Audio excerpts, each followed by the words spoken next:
الحمد لله رب العالمين والعاقبة للمتقين والصلاة والسلام على سيد الأنبياء والمرسلين أما بعد قال الله تعالى أعوذ بالله من الشيطان الرجيم بسم الله الرحمن الرحيم وقالوا اتخذ الرحمن ولدا لقد جئتم شيئا إدا سلسلہ دروس سے ہٹ کر موقع اور ماحول کے مناسبت سے آج میں چند باتیں کرسمس کے حوالے سے بیان کرنے کی کوشش کروں گا۔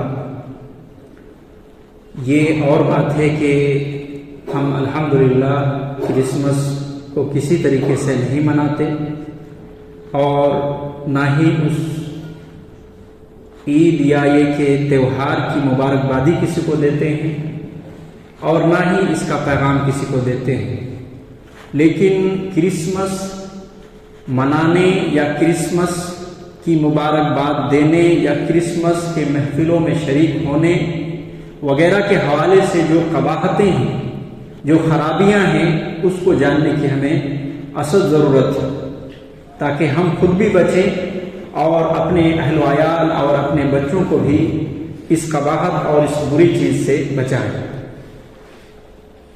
نبی صلی اللہ علیہ وسلم کے زمانے میں کچھ صحابہ کرام رضوان اللہ علیہم اجمعین ایسے ہوتے تھے کہ وہ صرف خیر کو جاننے کی کوشش کرتے تھے کہ خیر کیا ہے، بھلائی کیا ہے، نیکی کیا ہے، لیکن وہیں پہ کچھ صحابہ کرام رضوان اللہ علیہم اجمعین ایسے بھی تھے کہ جو شر کو تلاش کرتے تھے، یعنی برائی کو وہ تلاش کرتے تھے۔ اس کی وجہ کیا؟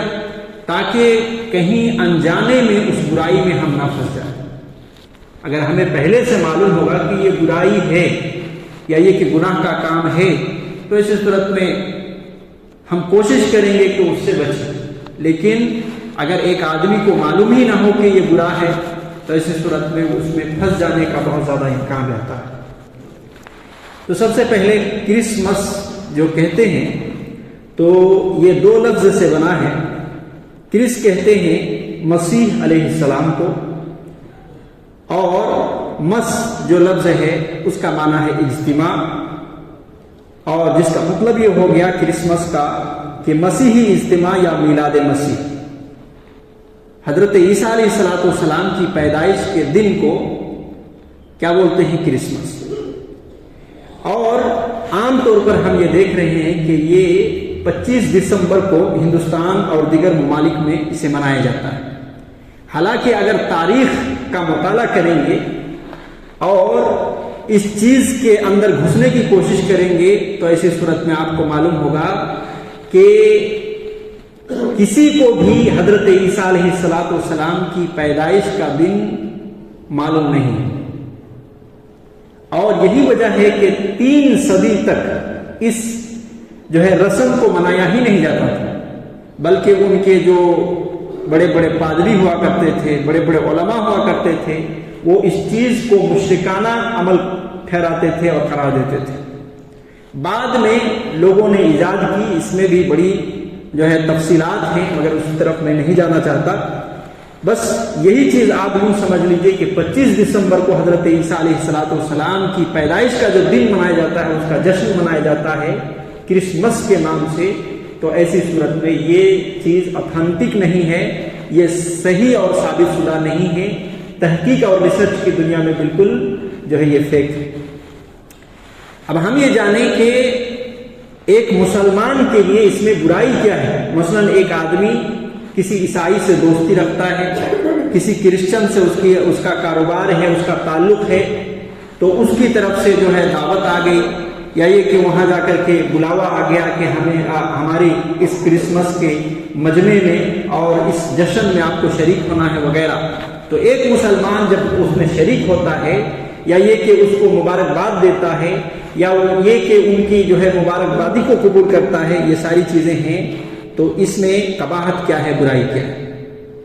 سامعین کرام، سب سے پہلی چیز بہت بڑی چیز ہے، اور وہ یہ ہے کہ عیسیٰ علیہ السلام کو کرسچن لوگ، عیسائی لوگ اللہ کا بیٹا تصور کرتے ہیں، اور جب کرسمس منا رہے ہوتے ہیں تو گویا کہ وہ اپنی زبان حال اور اسی طریقے سے اپنے افعال سے یہ کہہ رہے ہوتے ہیں کہ آج ہم اللہ کے بیٹے کے جنم دن کی مبارکبادی منا رہے ہیں.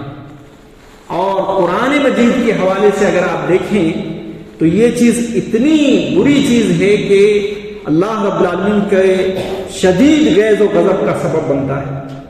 خود اللہ رب العالمین نے قرآن مجید کے اندر فرمایا وقالوا اتخذ الرحمن ولدا، اور وہ لوگ کہتے ہیں کہ رحمان نے یعنی اللہ رب العالمین نے اپنے لیے بیٹا بنا لیا.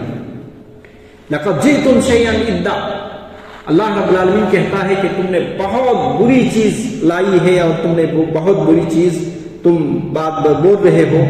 قریب ہے کہ اس بری بات کی وجہ سے، اور اتنی کڑوی بات ہے وہ، کہ آسمان پھٹ جائے، زمین پھٹ جائے اور پہاڑ ریزہ ریزہ ہو جائے. اگر ہم اس بات کو گڑھتے ہیں کہ فرشتے اللہ کی بیٹیاں ہیں، حضرت عیسیٰ علیہ السلام اللہ کے بیٹے ہیں، تو یہ اتنی کڑوی بات ہے اللہ رب العالمین کے نزدیک، گویا کہ آسمان پھٹ جائے، زمین پھٹ جائے اور پہاڑ بھی ریزہ ریزہ ہو جائے. اور کہا ام دعوا للرحمن ولدا، کہ وہ لوگ اللہ رب العالمین کی بیٹے کا دعویٰ کرتے ہیں. وما ينبغي للرحمن ان يتخذ ولدا، اور رحمان کے لیے یہ مناسب نہیں ہے کہ وہ اپنے لیے بیٹا بنائیں، یہ مناسب ہی نہیں. تو یہاں اس سے کیا معلوم ہوا کہ اللہ رب العالمین کو بہت شدید یہ غیظ و غضب کا باعث ہوتا ہے، اور اللہ رب العالمین کو بہت تکلیف ہوتی ہے اس بات سے. اور اسی کی اگر جشن منائیں یا اس میں خوشی میں شریک ہوں تو یہ بہت بری چیز ہوگی، خاص طور سے ایک مسلمان کے لیے. اسی طریقے سے کرسمس منانا اللہ رب العالمین کو گالی دینے کے مترادف ہے، گالی دینے کے برابر ہے. جی خود ایک روایت جو صحیح بخاری کے اندر ہے، حدیث قدسی ہے، ابو ہریرہ رضی اللہ تعالیٰ عنہ حدیث کے راوی ہیں، کہتے ہیں کہ رسول اللہ صلی اللہ علیہ وسلم نے فرمایا کہ اللہ تبارک و تعالیٰ نے کہا ہے کہ ابن آدم نے مجھے گالی دی، حالانکہ یہ اس کا حق نہیں تھا کہ وہ مجھے گالی دیتا. اور کیوں؟ اللہ رب العالمین نے اسی حدیث کے اندر یہ بتایا ہے کہ وہ ابن آدم کہتا ہے کہ اللہ نے بیٹا بنا لیا ہے. اسی طریقے سے کرسمس منانے، کرسمس کی مبارکبادی دینے اور کرسمس کے حوالے سے شریک ہونے ان کے جشن میں، یہ کیا ہے؟ کفار یہود و نصارہ کی مشابہت ہے. اور ابو داؤد کی روایت میں اللہ کے نبی علیہ الصلوۃ والسلام نے فرمایا من تشبہ بقوم فہو منہم، جو کوئی کسی قوم سے مشابہت رکھتا ہے اس کا حشر کل قیامت کے دن اسی کے ساتھ ہوگا.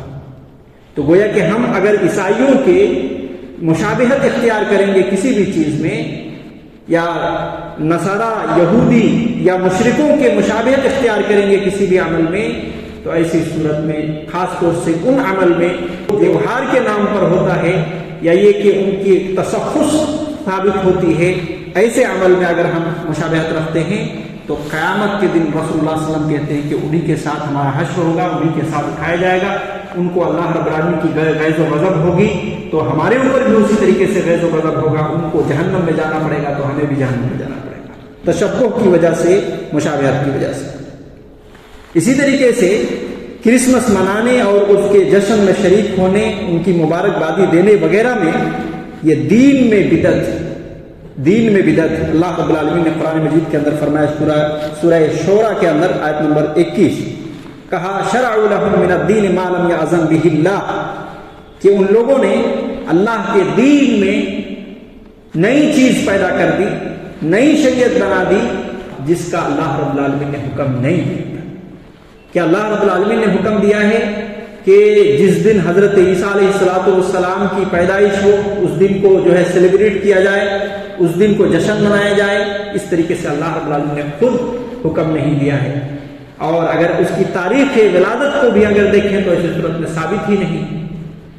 تو جب ثابت بھی نہیں ہے اور اللہ رب العالمین کی طرف سے بھی کوئی حکم نہیں ہے تو ایسی صورت میں گویا کہ دین میں ایک نئی ایجاد ہو گئی.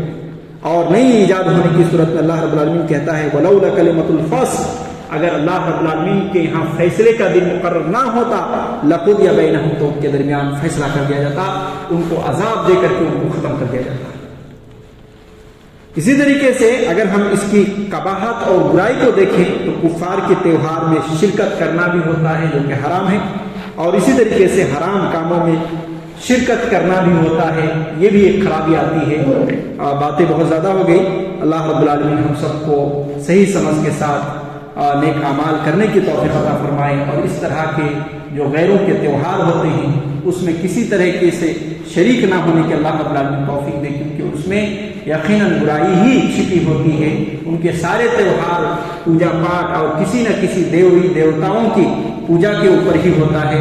اس طرح کے تہوار سے ہم بچیں، خاص طور سے اسکول وغیرہ میں بھی اس کو سیلیبریٹ کیا جاتا ہے اور اس کو جشن منایا جاتا ہے طرح طرح سے، تو اس طرح کے جشن میں بھی اپنے بچوں کو دور رکھیں، کیونکہ یہ ہمارا تہوار نہیں ہے۔ اللہ رب العالمین ہم سب کو نیک اعمال کی توفیق دے۔ آمین۔ صلی اللہ علیہ محمد وعلی آلہ وصحبہ اجمعین ومن تبعهم بإحسان۔